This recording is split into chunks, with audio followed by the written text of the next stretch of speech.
Ke provinsi Pak. Kita lagi jamun dulu kena ayam.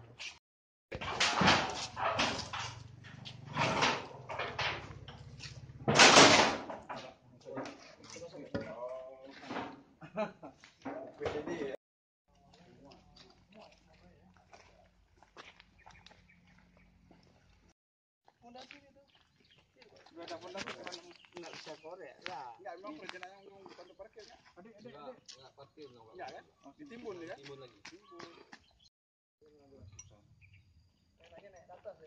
Tapi bisa nih kan? Enggak. Iya, itu materialnya ongkosan pun. Tunggu foto. Lagi Pak di bawah. Pot jantung. Apa ya? Pot jantung dah kuat. Apakah itu melalui dana OSUS kabupaten ataupun dana DAK. Dan saya pikir ini sesuatu hal yang memungkinkan dan ini sudah dicontohkan oleh Bupati Aceh Selatan. Jadi Bupati Samahinra ini sudah melakukan dan ternyata berhasil. Begitupun Aceh Tengah seperti itu juga. Jadi Bupati sebelum di Aceh Tengah mereka menggunakan anggaran dan dana OSUS kabupaten dan juga dana DAK.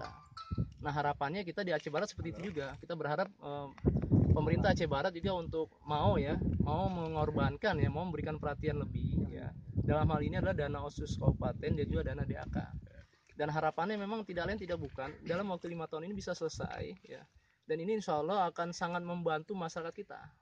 Karena terus terang saja ya, kami ini di Komisi 6 ini senantiasa mendapatkan laporan tentang lambatnya pelayanan. Dan saya pikir lambatnya pelayanan ini karena memang pasien menumpuk se-Aceh. Kalau kita bicara operasi bedah lagi, ini antrian panjang juga. Nah makanya saya juga berharap ya, pemerintah kabupaten ini harus membangun komunikasi yang baik ya, untuk berpikir melakukan percepatan yang sifatnya agar rumah sakit ini bisa segera selesai. Iya. Pak, dengan target waktu percepatan rumah sakit itu apakah SDM-nya juga setelah siap nanti Pak kalau memang cepat selesai? Itulah makanya harus dilakukan komunikasi yang intensif dengan pemerintah Aceh. Karena ini bukan hanya menyangkut fisik, menyangkut semua hal yang diperlukan, tenaga medis, peralatan dan sebagainya. Nah, kalau dari sekarang kita tidak punya strategi percepatan yang bersifat komprehensif, saya khawatir nanti 5 tahun bangunan ini selesai, ternyata kita tidak didukung oleh SDM yang memadai. Ternyata kita tidak didukung oleh perlengkapan atau peralatan yang tidak memadai.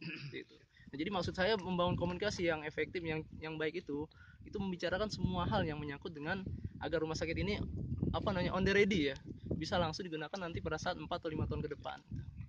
Jadi kita harapkan Ya. Oh, setiap perizinan 400 kan lumayan. Ya. Ya. Oh, setiap perizinan 400 kan lumayan. Ya. Pak